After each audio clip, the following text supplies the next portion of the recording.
friends, welcome back to the Avocado Toast Budget. If you're new here, my name is Lexa, and if you have been here before, you've probably heard me talk about debt in some ways that I feel like isn't talked about a lot in the personal finance community, and that's because my take on debt is often different than like what you see in traditional finance, in the sense that like I don't demonize debt, and I actually think that there are like some good things about it. But something that I have noticed a lot when scrolling through my own social media pages, and honestly I'm guilty of as well, is focusing on the good aspects of paying off debt, but not showing off the entire picture.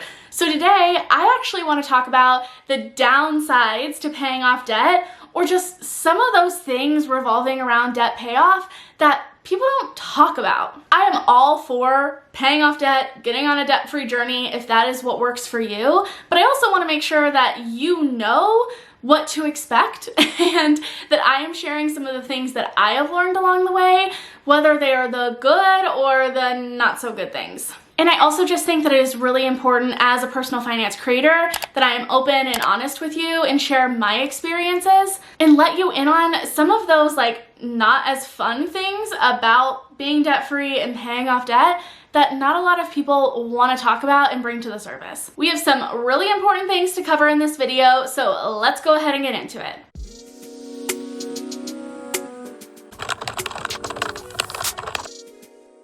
The first thing that I feel like isn't talked about enough, or if it is, it's like really heavily downplayed, is FOMO, which if you don't know what FOMO is, it stands for fear of missing out. And it's that feeling that you get whenever you are not necessarily jealous, but you're doing something or having anxiety about not doing something because you're afraid that you're going to miss out on an experience, or you're not going to be as heavily involved, or your friends are going to go do something without you and you're not going to be able to be a part of it and experience it as well. Pretty much exactly what it sounds like. And the reality of it is, if you are going from getting into debt to paying off debt, you probably have a lot less money to be spending on those things that you used to spend on in the past, which means the FOMO can be real. It can be really hard when all of your friends are planning a vacation or planning to go out, and for you, you just know that it's not in the budget or it's not how you want to be spending your money. You'd rather be putting it toward other things, but it's hard to balance that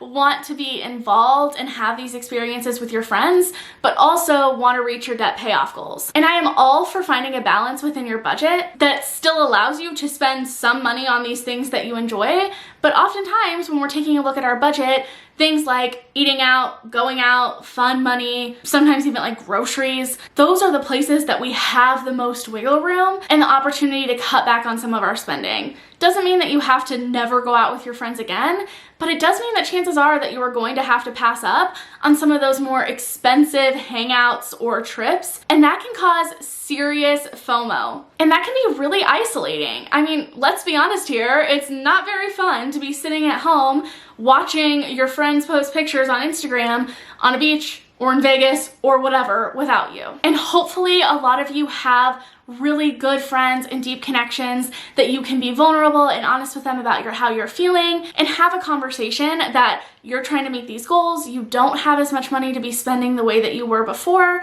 but that you still value their friendship and the time that you spend together. And hopefully you can have conversations around ways that you can still do things together that are fun, but just are more budget friendly or don't cost as much money. That doesn't mean that they're not allowed to do things without you, but it does mean that hopefully your friendships are strong enough to be able to endure that conversation. But I also realize that that's just not the reality for everyone.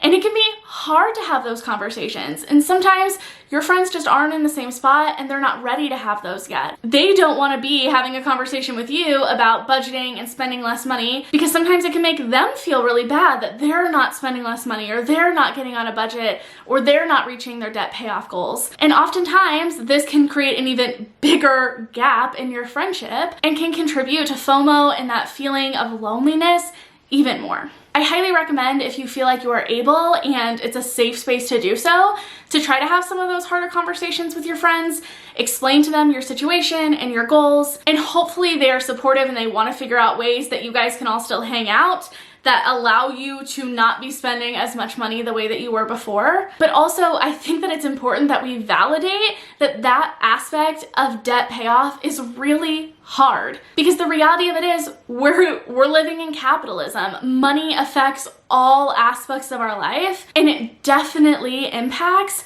our social interactions and the things that we do on a day-to-day basis. So just know, if you are in that right now and you're feeling that, whether you're feeling a little bit of it or a lot of it, you are not alone. The next thing is comparison. Oh my God, I am so guilty of this. I honestly feel like this has gotten to be an even bigger struggle for me now that I'm a personal finance content creator, not just someone following people in the personal finance space. But honestly, I feel like it's a struggle for all of us. It can be so easy to start comparing your journey and your progress to what you are seeing from your friends on social media. And not necessarily just your friends. Maybe it's also personal finance content creators or just lifestyle bloggers. I feel like comparison just goes for every niche of social media. But it can especially be hard when you are trying to compare your real life and all of the struggle and all of the nuances to someone's highlight reel of what they're sharing on social media. Because let's be honest here, most of us are just sharing the good things, our bigger accomplishments. Thankfully, there are still some amazing creators who are being real and raw, but even then, you don't know them. You don't know the ins and outs of everyone's life. Definitely not the content creators, but even your friends. There's a chance that there's a lot that they are not sharing with you, that they are struggling with. And it can be really hard to stop ourselves from looking at someone's progress and wondering why we haven't progressed as much, or how they are able to juggle so much and we aren't. And it can just be a slippery slope, especially if you happen to be in a situation where your friends are all on a debt-free journey as well, or you're following a lot of creators that are on debt-free journeys. And just know that you are not seeing the whole picture. There's so much going on behind the scenes of people's lives that you don't know about that affect their ability to pay off debt, reach their financial goals, buy a house, somehow juggle seemingly living a perfect, clean life where nothing is ever dirty. They're always eating amazing food. They live in beautiful houses and go on lavish vacations, but you also don't know how they make their money. And that is just one of the realities of social media. But I feel like it is amplified whenever you are on a debt-free journey, trying to pay off debt, or just trying to reach financial goals. Because again, money is tied up in everything that we do, and it can feel really personal. And I know that feeling of looking at another creator who I know has similar income to me and seeing their investing platforms or how much debt they've paid off and wondering why I can't do the same. And then I start questioning everything about my budget. And this can often lead me down a spiral of really shaming and guilting myself for my spending. But when I take a step back, I realize that it doesn't matter what they're doing. They're on their own journey. And all that matters is that my budget and my spending are working for me. The next big thing that I don't feel like is talked about enough is burnout. Let us all not pretend like it is common to be paying off huge chunks of money in a very short amounts of time. And I know, I'm one to talk. I literally basically got famous on the internet for paying off $20,000 of credit card debt in a year. But there were a lot of variables that just stacked up and helped me to be able to do that. And even a year is a really long time. But chances are that some of your debt payoff goals, or if you want to own a home, any big financial goal, could take a very long time to achieve. And because of that, you really risk burnout. Now, to be perfectly honest here, I had outlined the points that I wanted to talk about in this video. And under burnout, I had just mentioned how if you are being unrealistic with your budget, it can be hard and contribute to burnout, or if you're not putting enough money aside for the fun things. And while that is absolutely true, and that is why I advocate for a budget that is well-rounded and that includes the things that you love and that is holistic in the sense that your money is bringing you value in a bunch of different areas of your life, rather than just focusing on one goal, I also realized that even if you are creating a balanced budget, you can still get burnt out. This happens so often with budgeting that we are really dedicated to it. We throw ourselves into it for the first couple of weeks, month if we're lucky, and then life happens, it gets monotonous. We have all of these long-term goals that seem like they are just completely far out in the future. And our brain is hardwired to stop caring as much about those things and go back to our old ways. And even if you have the most perfect debt payoff plan, burnout can still happen. And I think that this is often what trips people up the most, because they think if they are not going as steadfast and hardcore as they were at the beginning, then they're not doing it right and they might as well quit, and then they end up just cycling back into their old ways. I did this as well. It's why I cycled back into credit card debt numerous times before I finally figured out a way to get out.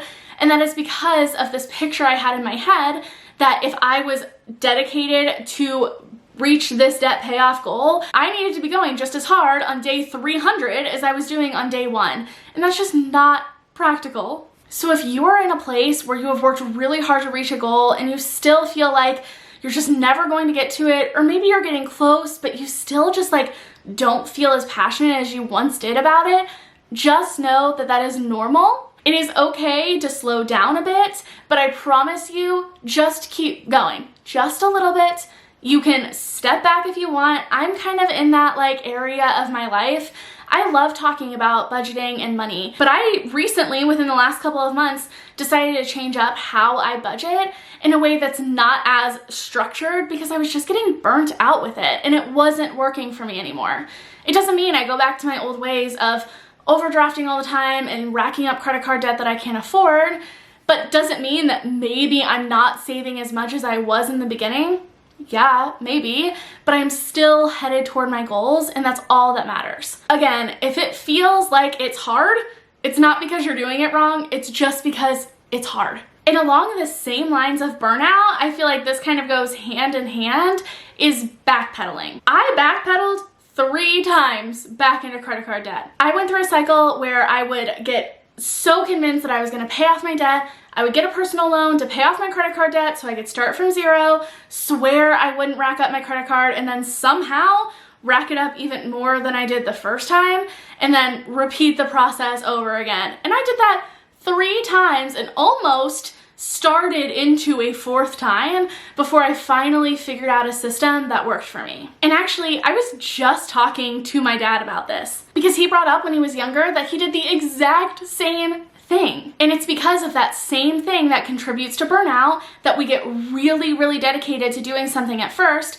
And then as it gets a little bit more monotonous and we start realizing how long it's going to take for us to achieve these goals, it isn't as reinforcing anymore, so our brain isn't as motivated to keep going at the intensity that we were. And I feel like these are connected because oftentimes people then get burnt out and therefore they backpedal and then just kind of keeps repeating its cycle of burnout and backpedaling. And I touched on the fact that I think a big cause of this is people having unrealistic expectations and this narrative that if you're trying to be debt-free, it should be your only focus and you shouldn't spend money on anything that brings you value. And I also think it comes from this lack of just us as personal finance content creators showing everyone else that we're all humans, progress is not linear, you are going to mess up, overspend, kind of just get off track, and that is okay. Life is not perfect, your budget is not going to be either, which also means your debt payoff journey is not going to be. And I want to talk about this and bring it to light because I feel like if I had known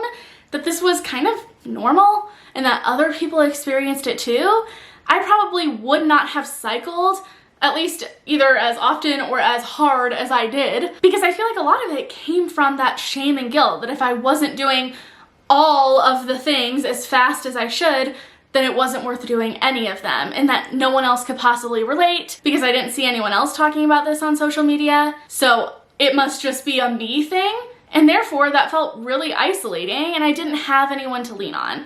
So if you're experiencing all or some or one of these things, you are not alone. These are things that I'm talking about because they are things that I have experienced a lot of, but I was still able to reach my goals. I'm still in the middle of reaching my goals. It's going to be a lifelong journey, and therefore at some point we need to start having these conversations and allow ourselves and others to be human. And I feel like that just needs to be like my mantra and your mantra for like the week or the year or the decade or the lifetime, is that it is not hard because you're doing it wrong. It's hard because it's hard. And I hope that this video gave you some peace of mind, or at least felt like you were getting some solidarity in your feelings. If you feel comfortable sharing, let us know in the comments your thoughts on this. If there's anything that I missed that you feel like isn't talked about enough that you want to hear more about, because I am an open book. I am, trust me, willing to talk about it, and chances are you are not the only one who is feeling that same way or has that same struggle or question. I love you all so much. I really hope that you enjoyed, and I will see you all next time. Bye.